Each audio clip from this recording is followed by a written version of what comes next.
总统去海巡署视察。哦，那海巡说我要支援呐，我要红外线什么这个仪啊那个仪啊哈，你们都说呢，老共就做一个阀就过来了，我们仪器不够啊等等哈。那这个他们又拍赖清德马屁啊，就说呢，这个谢谢总统，海巡爱你们啊，这个是这个海巡署啦，说海巡爱你们啊，爱你哦爱你哦，就让大家想起来当时这个陈水扁记得吗？陈水扁那时候军队不是喊吗？大帅哥，你是我的巧克力，有没有？巧克力哦。所以军人其实可以不必了哈，真的是你军人就是打仗好好这个保护国家比较重要嘛哈。赖清德呢还跟海巡弟兄讲，你不要受有些人是威胁利诱。海巡好像没有什么弟兄受到威胁利诱，有吗？好像没有吧哈。那另外呢，这个海巡署说呢，中国海警1个月来4次去骚扰金门哦。那另外呢，这个说今天很宁静，昨天老共没有扰台，因为大家都说端午节他可能会来演习。哦，那会不会？哦，现在不知道。只是呢，昨天发了一个火箭，哦，那这个，但是也没看到国防部就发一个紧急警告说，哦，老共发飞弹了，发飞弹了，没有他知道那是火箭啊。那是不是选举的时候就发一个发飞弹了，你记得吗？那个讯息发完了以后呢，这个侯友宜民调就掉3个百分点，非常明显。哦，我那时候刚好在嘉义游街，突然手机真的是哦，多少严重了，老共发飞弹了，搞半是个火箭啊。好，那么所以军方这样做，国防部实在是很恶劣，不过搞不好升官了哈，好吧？这个我们看一下总统去海巡署。谢谢总统，海巡爱你哦。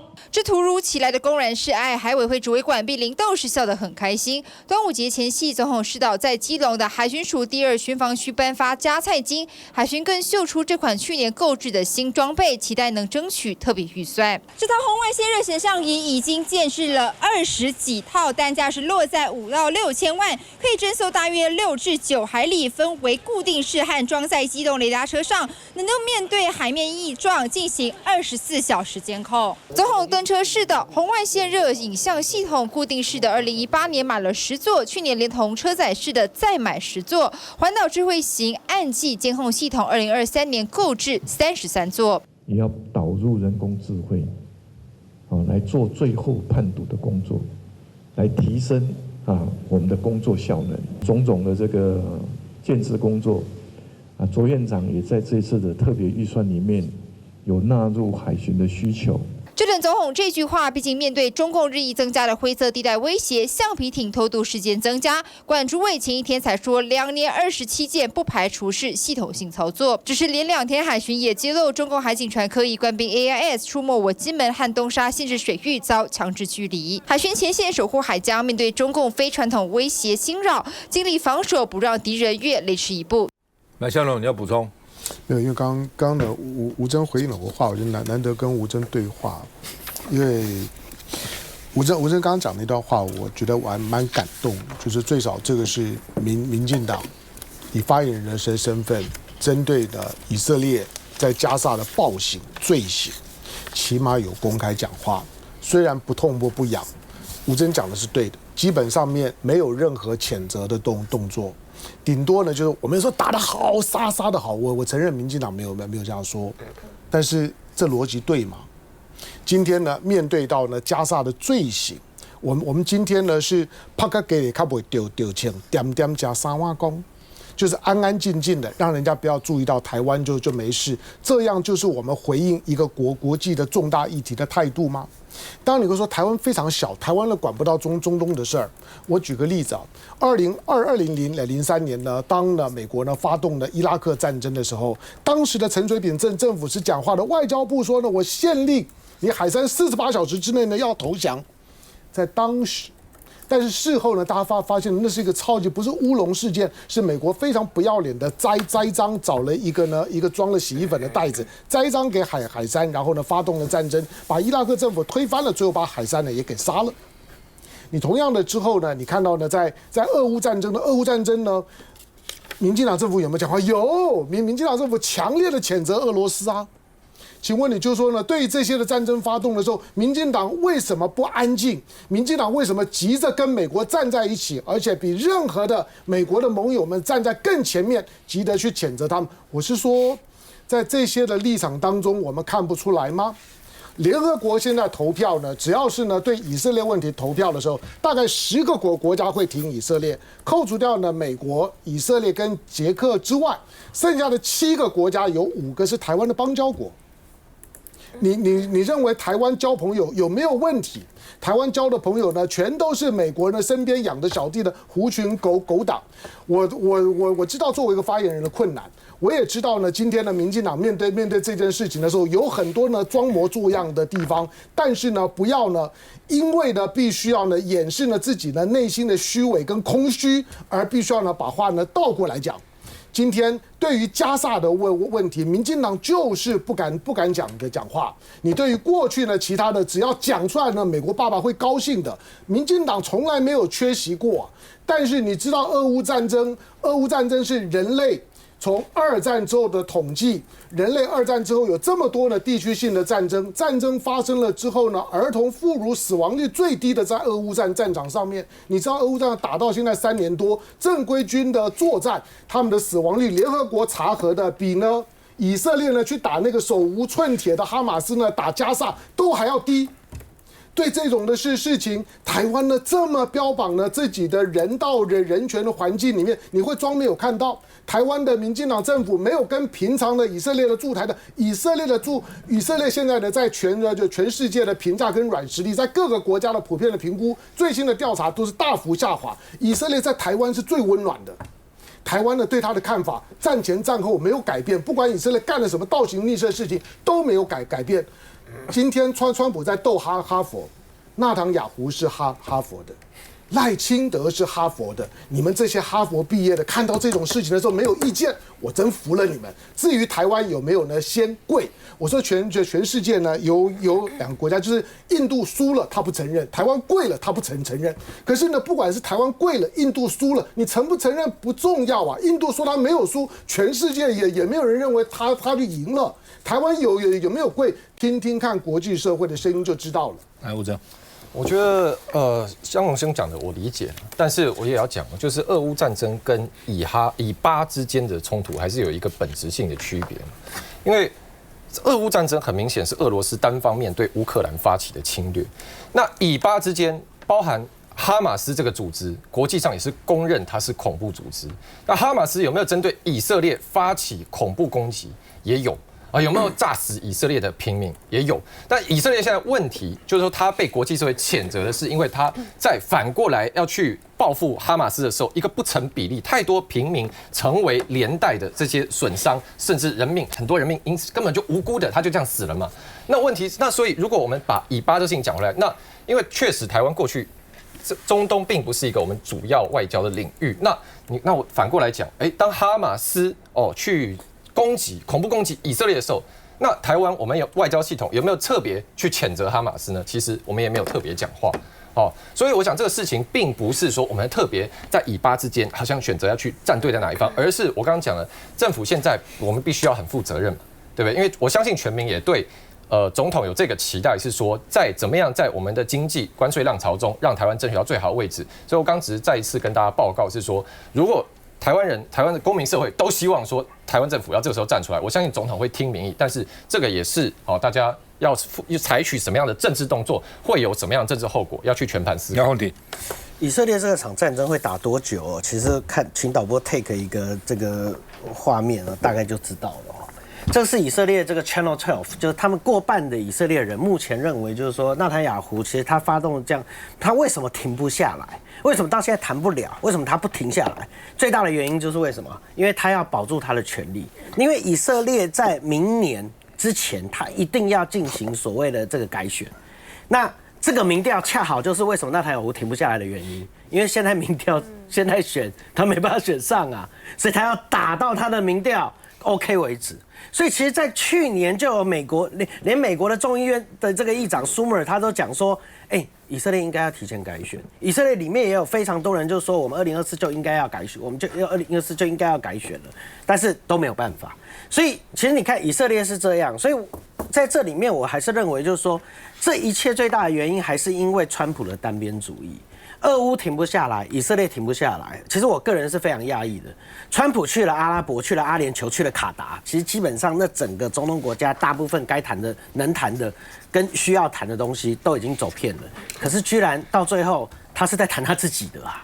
所以以色列看到，我以为你去卡达，因为通常去卡达是要跟伊朗做沟通啦。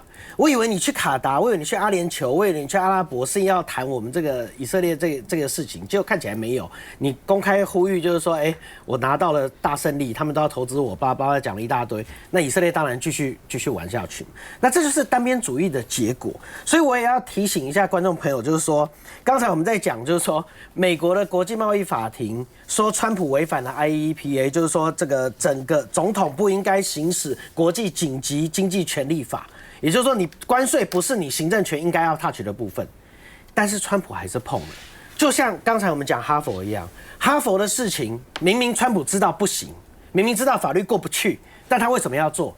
因为川普是一个目的性极强的人，所以大家会讲说他 tackle， 我觉得完全没有 tackle 是完全没有任何的问题，因为很简单，过去的川普不就是常常在用面子换他的里子吗？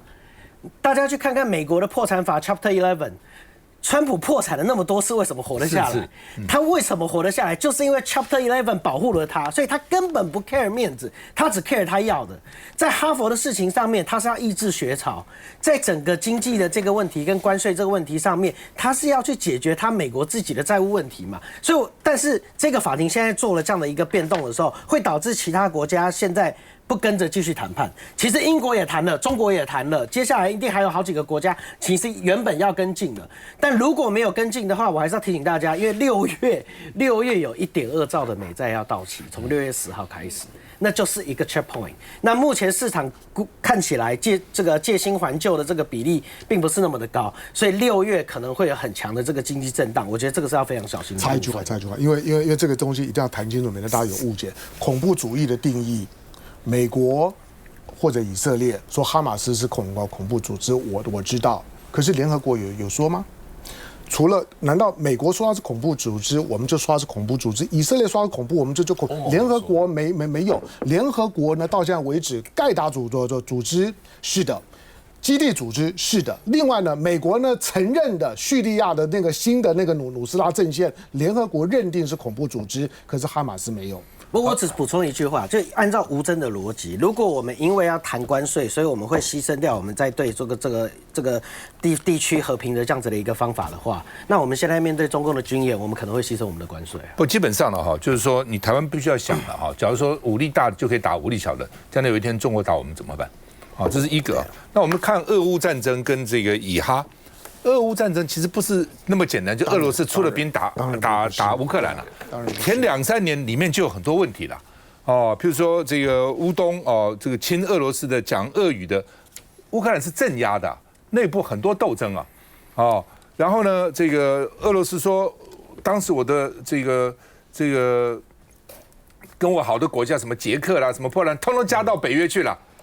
哦，那在这种情况之下，你乌克兰你不要再加入，你再加入的话，你可能北约在那边部署武器，威胁到我生存了。那乌克兰非加，当时德国总理哦，记得吗？哦，德国那个女总理梅克尔就警告说乌克兰，我不同意他加，而且呢，你不要加入，讲得清楚啊，他非加不可啊。好了，那所以他这打下来是一个远因的嘛，哦，远因跟近因了，哦。那所以呢，这个川普也讲了，说你是你自己非要加入这个北约啊，你非要加入啊，所以俄罗斯打你啊。从某个角度，俄罗斯打对不对？当然不对，你先出兵，但他不是没有原因的，所以你可以避免，你不避免，你非要干，你认为美国会帮你，那美国没帮你啊。这情况其实就是这样子嘛，啊，那以色列哈马斯去炸以色列对不对？当然不对嘛，人家好好的100-200个人在那边活动，你去炸人家干什么呢？对不对？但是你现在报复只有个程度嘛。你现在把它搞掉，6-7万人，对不对？里面一半是妇孺，医院也炸了，难民也炸了，现在一堆难民没有东西吃，那不是太过分？你还要把人家地方都占领，先说你们北部的人往南部跑，哦，然后呢，哈马斯噗就往南部跑，那再来呢，南部要去干，那他往哪里跑呢？哦，然后呢，川普还讲我要把它弄下来，变成我的什么度假乐园，你们在这搞什么东西啊？你们可以这样子干吗？原因当然都有。哦，俄罗斯先出兵，你问我也觉得不对。哈马斯去炸以色列也不对，但是结果一定要搞成这个样子吗？就要再回来。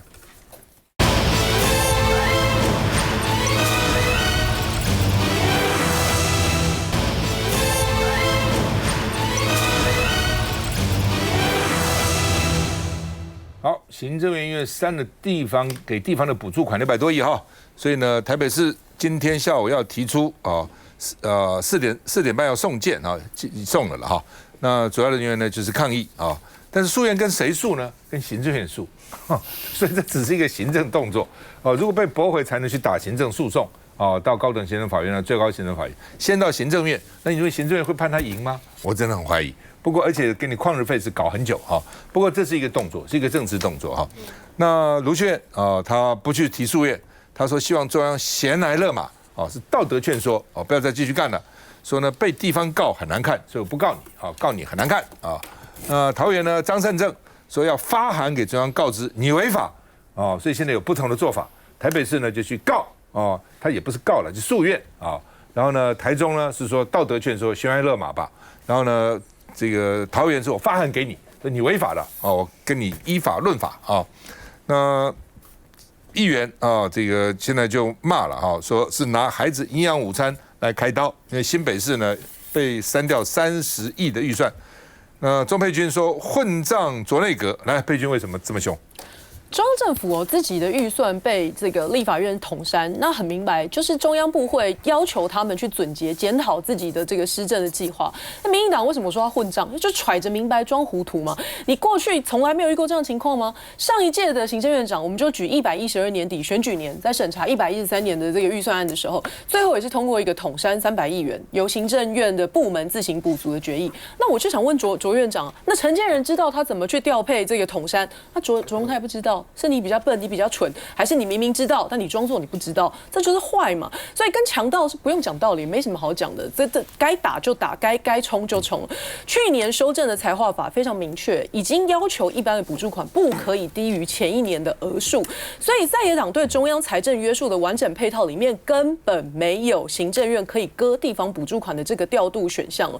那我觉得最可恶的事情是，立法院的多数党的意志是要求行政院的各部会去总结自己的开销，不是去少发给别人的钱，而且这个钱还不是普通的钱，这个钱是救命钱，是法定预算。这个钱什么钱？